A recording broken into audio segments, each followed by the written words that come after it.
This is the Knight matter. It's case 074701-523. Counsel, can I get appearances, please? You're the petitioner. Sorry, that's why I was looking to you. Eric Swinner here with Vincent Knight, Your Honor. Thank you. Actually, we're the petitioner, huh? Emily Bean for the petitioner, Irma Hopper. Right. And we also have Mr. Garner here that was helping the mediation. So the parties have attended their Rule 4-903 custody settlement conference. I've been informed that they do have an agreement. We do. All right. You'd like to put that on the record? We can, Your Honor. We've agreed that primary custody will switch to the respondent. The parties will have joint physical and joint legal custody using the 35.1 statute. The overnight will be on Thursdays unless the parties otherwise agree during the school year. During the summer, the parties will have equal time. They think that they can reach an agreement on what that will look like. In the event that they can, they will do week on, week off. Holidays will also be as agreed. If they can't agree, then they'll follow the 35.1 schedule.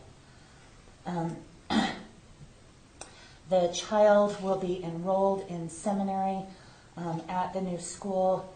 You know what, I need to make very clear, sorry I missed this.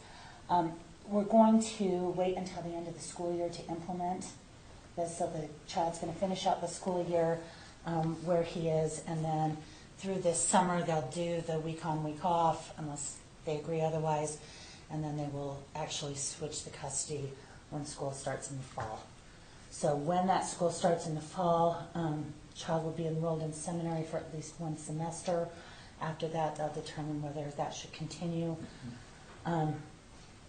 For decision-making, the petition will have final decision-making on medical and religious decisions. The respondent will have final decision-making on education decisions. The parties will share expenses for agreed-upon extracurricular activities, for transportation, and for medical not covered by insurance. Clothing, registration, school expenses, those other expenses will be the responsibility of the respondent.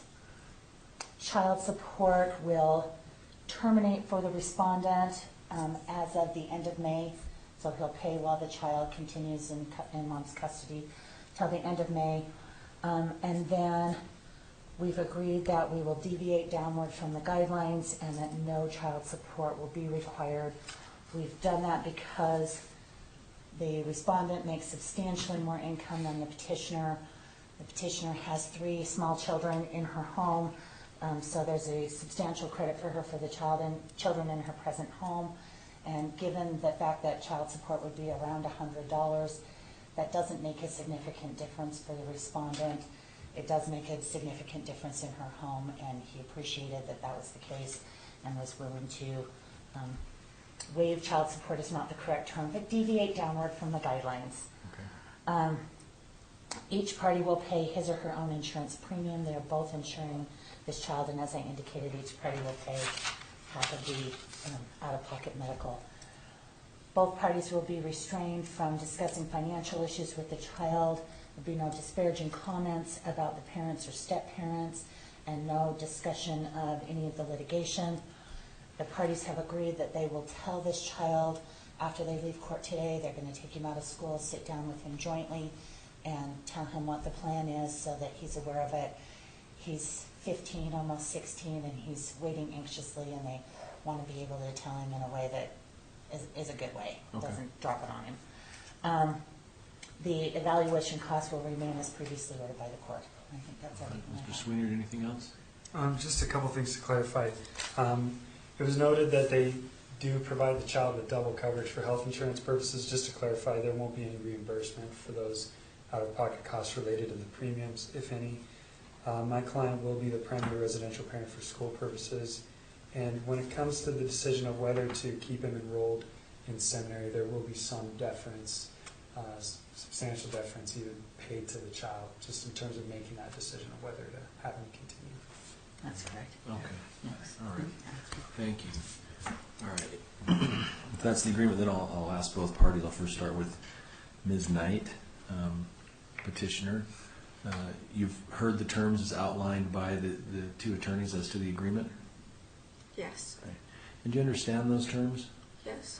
Do you have any questions about any of those terms for your attorney at this time? No. And you agree to be bound by those terms as a resolution of this matter? Okay, thank you. And same question as you, Mr. Knight. You've heard the terms as outlined? Yes. You understand those terms? Yeah? Do you have any questions about any of those terms for your attorney this time? No. And you agree to be bound by those terms as a resolution of this matter? Yes. Okay. Well then, counsel, based on the parties' agreement and upon the representation made as to the reasons for the deviation in child support, the court will accept the stipulation and make that the order of the court. Who gets to prepare the order? I'm happy to. All right. If you do that then and provide a copy over to Ms. Bean for her review. Thank you very much. Thank you, Mr. Garner. For being here. Thank you. Good to see you. Good to see you. Thank you.